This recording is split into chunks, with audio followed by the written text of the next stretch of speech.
I want to take you on a little journey about what does this mean, my beloved Son, my only begotten Son. In John chapter 3, verse 16, we have a very famous verse that we all have committed to memory, that God so loved the world that he gave up his only begotten Son. And that term actually relates here to the terminology that God uses with respect to Jesus at his baptism and at his transfiguration. I'm going to share with you how, in a typical fashion, Jewish words, Jewish concepts have multiple dimensions of meaning. To think Hebraically, you must always think multidimensionally. There are multiple levels of truth and application and meaning. And the Jewish mind loves that. The Greek mind finds that quite frustrating. We want things to be very linear. But Hebraic thinking is multidimensional. Meaning, what does this mean? The only begotten, the beloved. And my friend Cliff has pointed out that there are at least 4 different levels of meaning and application here, and it's really quite fascinating. We find this same term, the only begotten, used, for example, in Hebrews chapter 11, verse 17. Quote, by faith Abraham, when he was tested, offered up Yitzhak, Isaac. And he who had received the promises offered up his only begotten son. Now, you may recall that Ishmael was actually Abraham's firstborn son. But Ishmael is never called his only begotten son. Only Isaac. In Genesis 22, in the context of the Akedah, the binding of Isaac, the testing of Abraham, we read the following. God tells Abraham, take now your son, your only son, Isaac, whom you love, and go to the land of Moriah and offer him there. So the first level of meaning of this terminology, when the voice of heaven speaks, this is my beloved son with whom I'm well pleased. This is my only begotten son that I'm going to give up for the salvation of the world. The first level of meaning is this. The word only here, yachid, can be understood as meaning only in the singular sense. It can be used of a lonely or solitary figure, but it also has the connotation of meaning precious,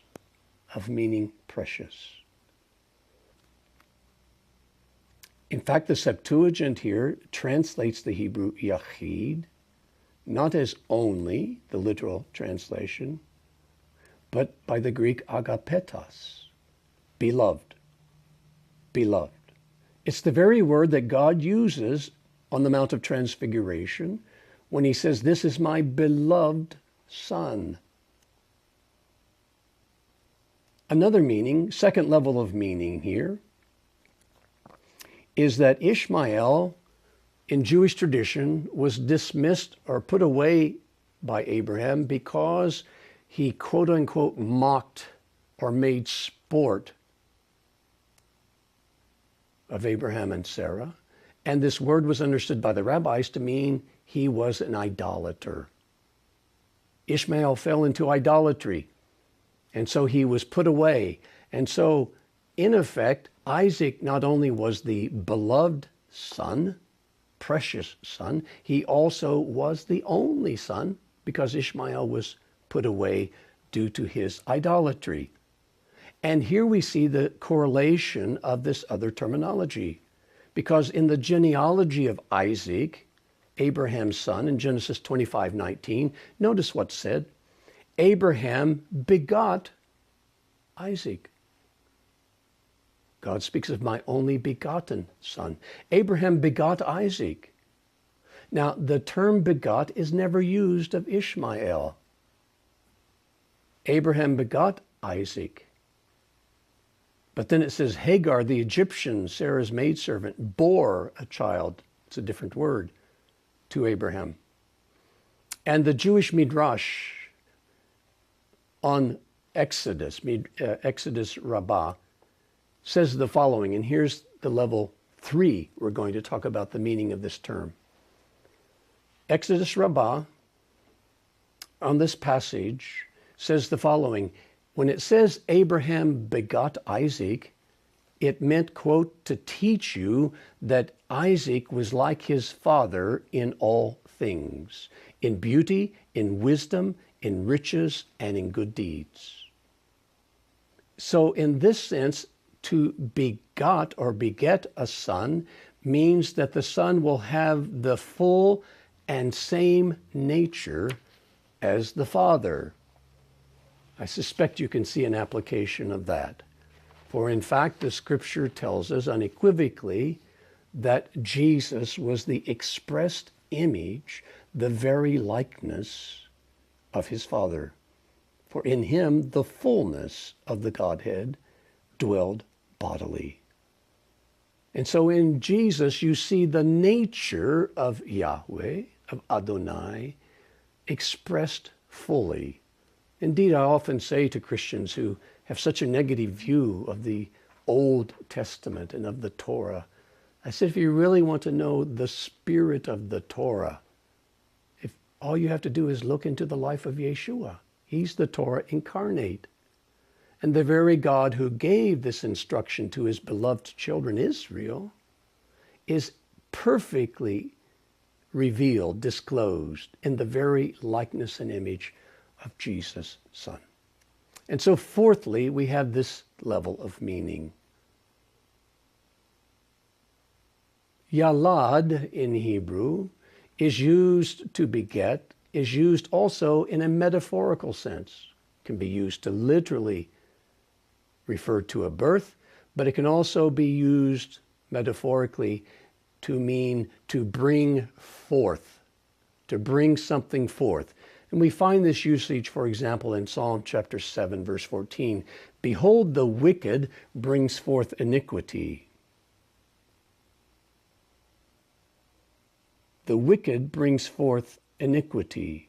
Yes, he conceives trouble and brings forth falsehood.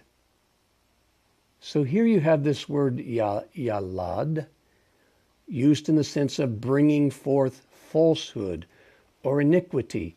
And it's precisely in this sense, by the way, that this messianic prophecy in Psalm 2:7 that Jesus refers to at the Temple Mount in discourse with the rabbis and his parents, it's exactly this sense of the word that's used there. Remember that scripture? Psalm 2:7, I will declare the decree. Adonai has said to me, you are my son. Today I have begotten you, literally, but it also can be rendered, I have brought you forth. It's kind of the idea of a midwife who takes delivery of a child and holds the child up for everyone to see. God says, I've brought you forth. You're my son, you're my Messiah. So let's draw back now and bring all four of these dimensions of this idea that Jesus is the beloved Son of the Father together. Here's the way my friend Cliff Payne puts it. He writes the following. What all of this means, he says, that Jesus is the only begotten Son of God and beloved of him. He says it's this, quote, the one and only unique and dearly beloved Son, who alone is the expressed and exact image of God the Father, and in whom dwells the fullness of God's nature, and who is the one true and faithful Son that is proclaimed by God the Father to be our King and Lord. This is Jesus, the beloved Son of God. You see how inspiring and actually how much fun it can be to begin thinking Hebraically. To begin thinking Hebraically.